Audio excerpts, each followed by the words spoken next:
Мы за то, чтобы и осетины, и абхазцы жили в мире с грузинами.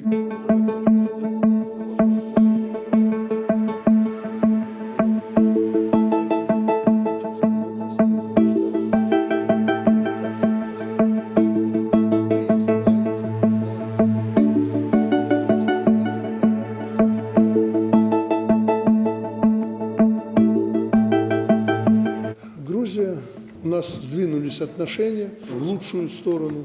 Я очень доволен, что это произошло. Грузины к нам очень хорошо относятся, очень ценят наш народ. Да и к руководству страны более-менее нормальные отношения. Да, им головы убивали, что мы там противники, соперники и чуть ли не враги. Мы для грузинского народа никогда противниками не были. Мы за то, чтобы и осетины, и абхазцы жили в мире с грузинами. Как уже они там определятся в одном государстве вместе, федеративном или как-то, это их вопрос.